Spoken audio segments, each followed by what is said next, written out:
Oh, di ba? Ayan oh, mayroon pang ano,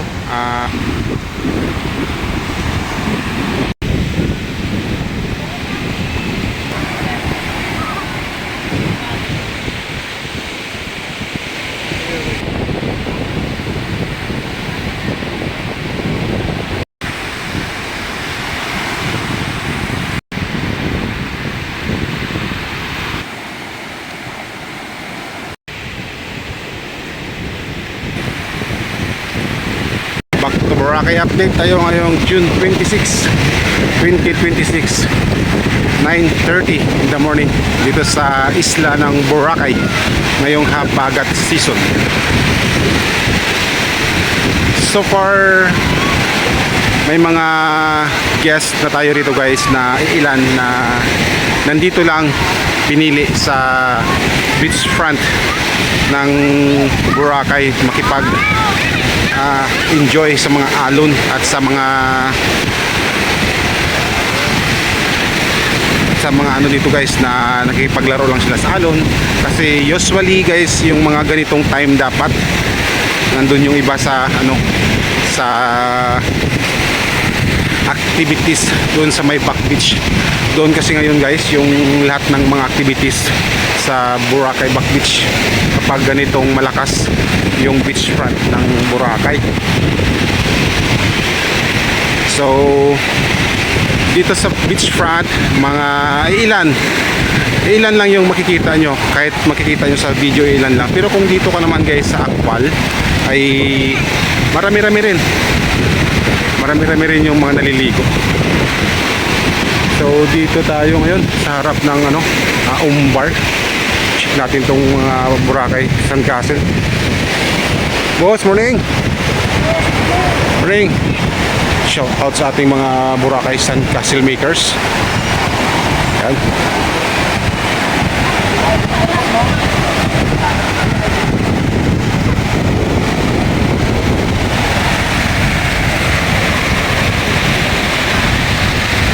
Yun oh. Makinis pa sa mukha natin. Galing. So diretso tayo rito guys sa ano, sa ating ginagawa papunta dun sa may dulo ng Station 1 kung kakayanin natin.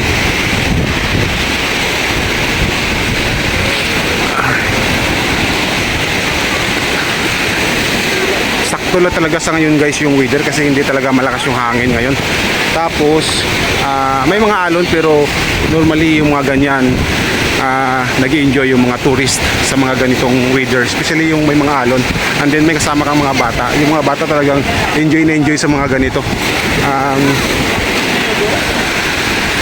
Pero dapat guys, bantayan lang yung ano, yung mga bata, kasi baka mamaya bigla kayong mabaling sa kung saan, tapos yung bata na kasama nyo napapunta na pala sa malalim. So ayun, maganda rin gumamit ng mga ganito guys, mga paddleboard, especially pag ganitong malakas. Then paas lang kayo ng ano guys, ng guide sa mga may-ari ng paddleboard para mag-guide kayo dun sa may ano, sa may alon na part. So kung marunong ka naman surfing, yan, pwede yan. Tapos doon ka sa gitna, tulad yan ni Kuya oh. Ayan oh. Alright.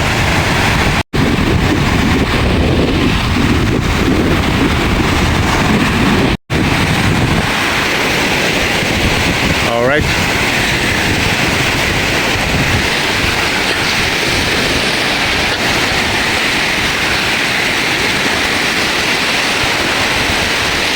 Ang lamig ng tubig guys.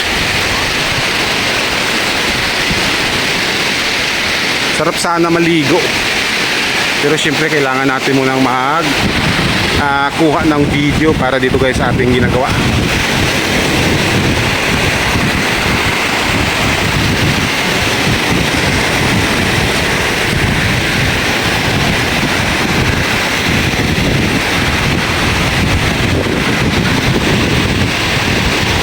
So nandito na tayo ngayon guys sa Le Soleil.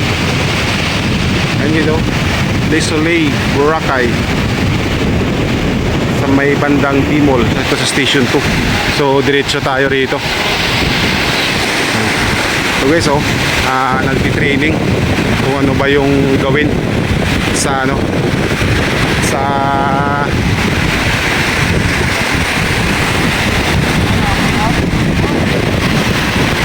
morning idol.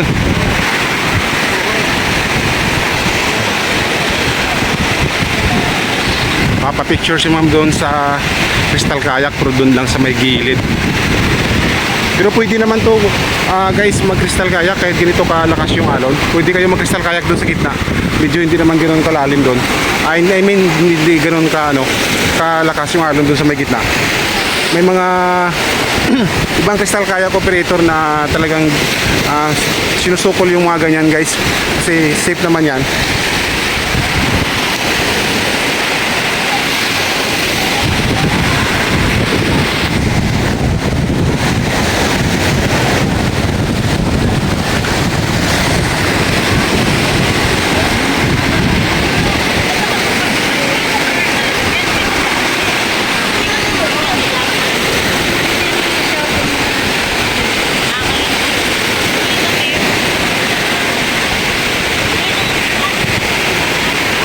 Alright.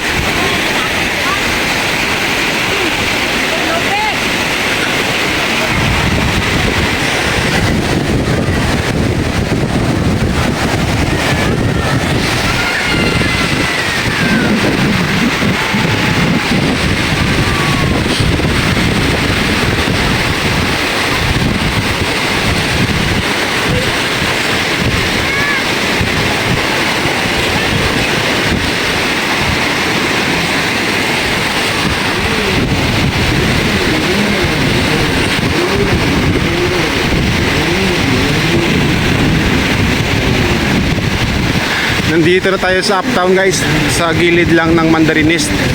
Yung Mandarinist, dyan sumasayaw si Sky, yung isa sa mga trending dito guys sa isla ng Boracay na Sunset Dance. Doon yan.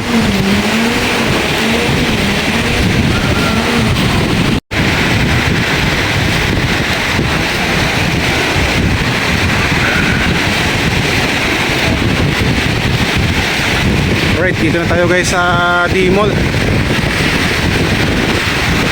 Dito sa harap ng Red Coconut. Pwede kayong mag-comment dito guys sa video kung ano ba yung hotel na yung na-istayan nyo dito sa Boracay, kung kayo ay nakapunta na rito sa isla ng Boracay. So diretso tayo doon papunta sa may Station 1.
Pag mga ganitong oras talaga guys, hindi talaga ganoon kadami yung tao dito.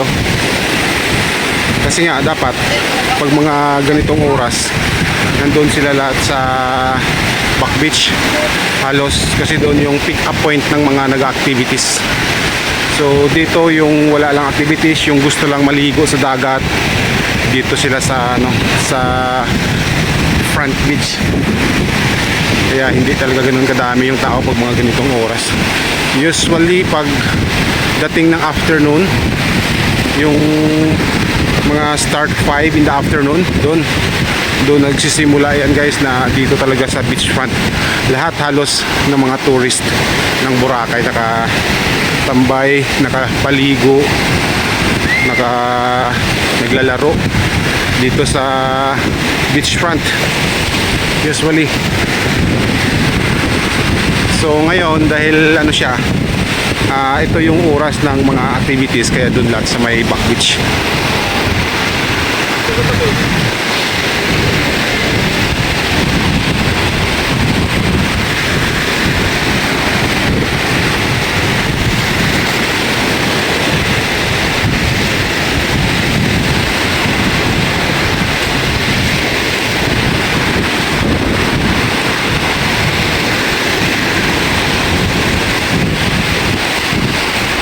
Dito na tayo sa harap ng Army Navy. Ayun, Army Navy. Alright, ayan. Station 1. Station 1 na tayo guys.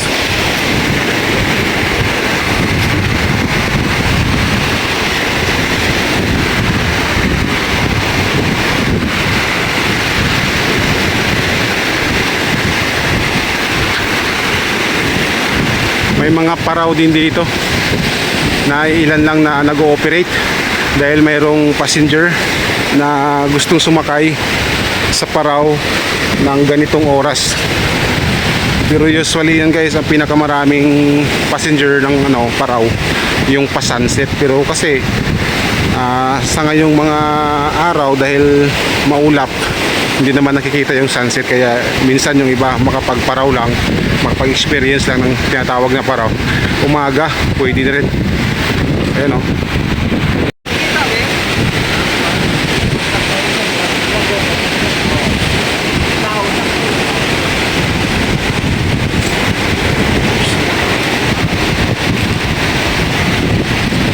So nandito na tayo sa sa Station 1, sa harap ng, sa gilid ng Astoria, pero sa harap tayo ng Watson. Ayan guys, may Watson dito guys sa beachfront mismo, sa may Station 1, sa gilid lang ng Astoria. Ayan, doon na yung Astoria oh. Ayan lang yung Astoria.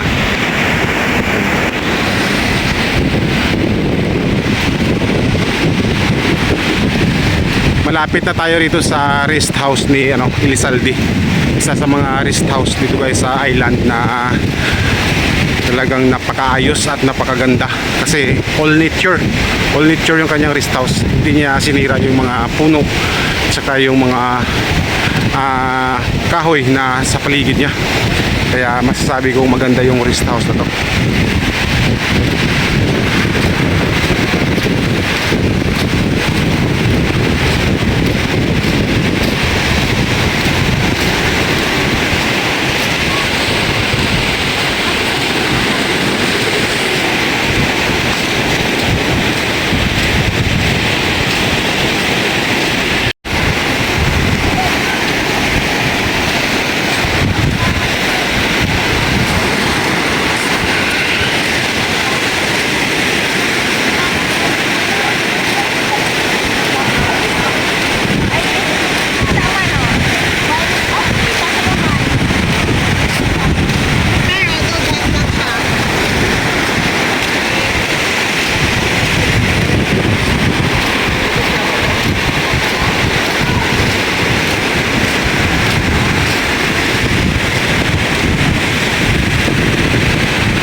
So dito na tayo guys sa Station 1 sa harap ng Junas.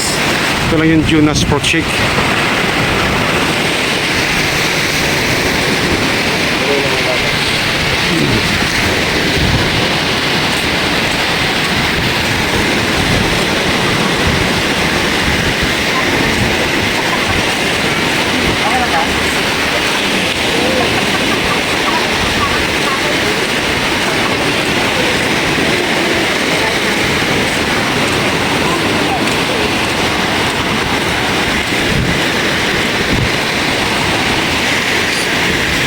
Alright, dito na tayo sa Station 1. Boss, morning. Ayan yung grotto guys.